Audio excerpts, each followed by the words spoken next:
어제 교육부가 2015년 수능 영어 25번 문제와 생명과학 8번 문제에 대해서 결국 복수 정답을 인정했습니다.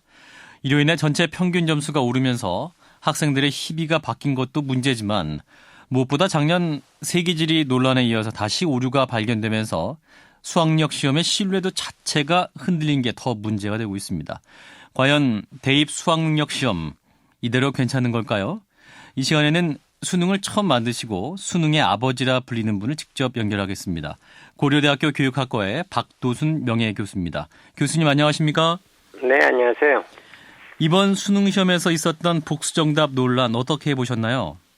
예, 현재와 같은 수능 시험의 출제 방식이나 또는 그 출제 상황 그리고 활용 방식 하에서는 어떻게 보면 좀 불가피한 측면이 있습니다. 아, 현재와 같은 방식에서 왜 그렇습니까? 예, 왜 그런가요?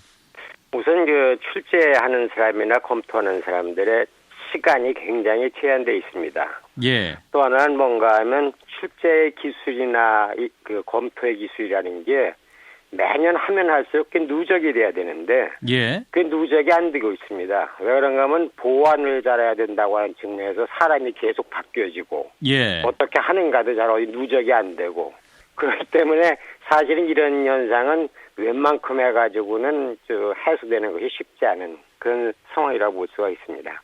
이게 1, 2점이 수험생의 합격 불합격에 아주 결정적인 역할을 하는 그런 상황에서는 굉장히 스트레스가 많이 쌓입니다. 그런 여러 가지 상황 때문에 사실은 이게 완전히 해소되기는 어렵습니다. 처음에 수능을 93년대에 만드셨어요. 예, 그 당시에도 뭐 이러한 논란이 벌어질 거라 미리 예상하셨습니까? 이건 좀 덜 예상을 했습니다. 그 이유는 뭔가 하면 처음에 할 적에는 시험 내용이 이렇게 교과 내용의 시험이라고 생각을 안 했기 때문에 이런 그 내용상의 오류 같은 거가 나올 가능성은 매우 적었었습니다. 그리고 또 하나는 그 시험 자체를 아예 문제은행식으로 바꿀 가능성이 있는 것으로 생각해서 그런 스터디도 같이 했었죠. 예, 당시에는. 그런데 이제 그 후에 보니까 그렇게 될 수가 없었습니다. 아하. 그러니까 처음에는 문제은행식 그리고 교과서를 보지 않아도 풀 수 있는 그러한 방식으로 출제를 하셨었는데 시간이 지나면서 이제 수학력 시험이 변한 거네요. 그러니까 수학능력 시험이 처음에는 말 그대로 그 교수와 학생 간의 의사소통을 위한 언어 능력, 그리고 학문을 하는데 꼭 필요한 논리적 사고력, 뭐 이런 것 중심으로 생각을 했기 때문에 처음에 나왔을 적에는 아마 좀 생소한 용어지만은 탈교과적이다, 범교과적인 출제 원칙을 가지고 있었습니다. 그런데 이것은 이제 수능의 성격이 어떻게 보면 그 후에 많이 변했죠.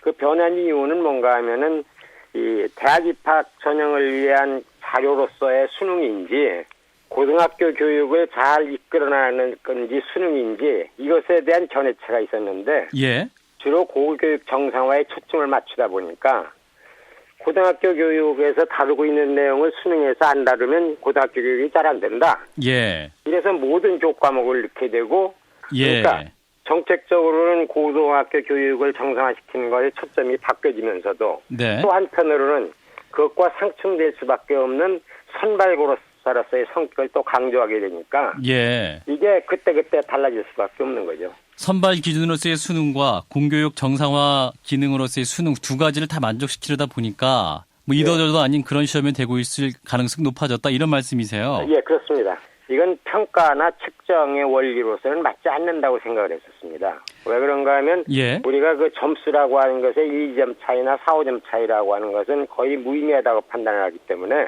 그게 중요하지 않다고 생각을 했었는데 그걸 중요한 것으로 보는 바람에 이렇게 됐죠. 그렇다면 교수님은 이 난이도 자체는 뭐 쉬워도 된다 이런 입장이신 것 같은데요? 원래 의미대로 하면 쉬워도 되는 거죠. 교수님 그런데 이제 대학에서 이제 학생들을 선발할 때는요 무엇보다 객관적인 선발 기준이 필요한 것이고 그렇기 때문에 이제 어떤 평가 기준으로서의 수능도 굉장히 중요하기 때문에 어떤 난이도 조절은 필요한 거 아닌가요? 근데 만약에 그런 것을 필요한다라면 처음에 학력고사를 이걸로 바꾼 의미가 없어지죠. 원래대로 생각을 한다라면 이 수능 시험이라고 하는 것이 일종의 이 자격시험, 최소의 자격시험 비슷한 것이라고 사실은 염두에 뒀던 거죠. 최소의 자격시험으로서? 예. 그런 정도로 염두에 뒀는데 이걸 가지고서 학생을 전부 전국을 서열화시켜가지고 그걸 하려고 하면은 평가나 측정 이런 거 보면 국영수 시험만 보면 됩니다, 사실은.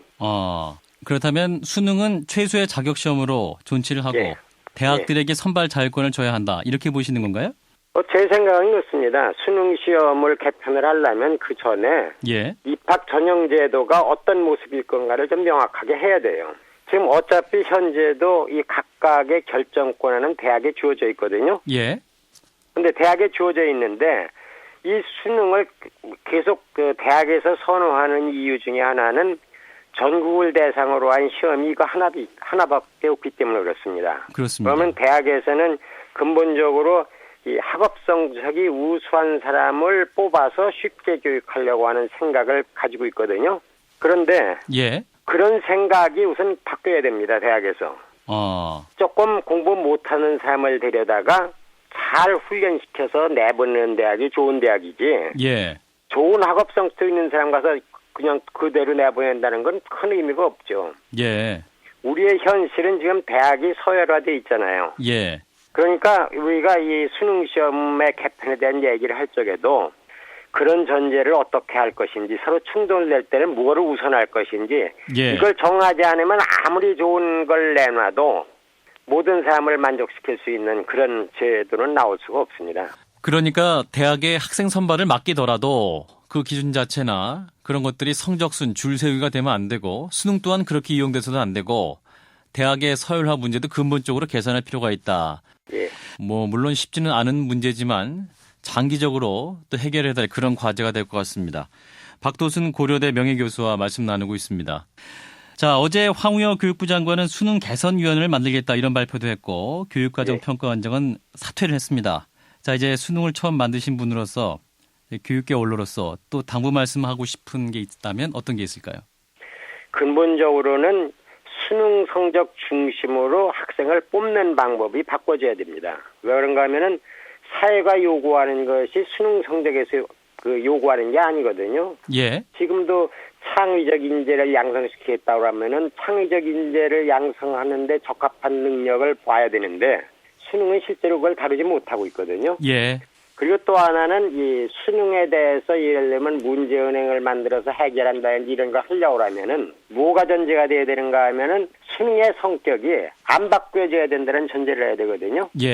지금까지 경험으로 보면 정권이 바뀔 때마다 바뀌고 경우에 따라서는 장관이 바뀔 때마다 바뀌고 우리는 대학이 어떻게 바뀔 것까지도 수능을 통해서 바꾸려고 하고 고등학교 바꾸는 것도 수능을 통해서 바꾸려고 하니까 그게 안 되는 거죠. 일관성 있는 게 나오기 어렵습니다. 알겠습니다. 그래서 일관성 있게 나오려고 하면은 그 수능에 대한 그 성격이나 이런 것의 결정권을 평가원이든지 아니면 다른 데서 어떤 특정한 데 주어가지고 쉽사리 안 바꿔줘야지 문제은행도 만들어지고 그렇죠. 문제은행이 만들어지게 되면은 지금 같은 문제는 훨씬 줄어듭니다.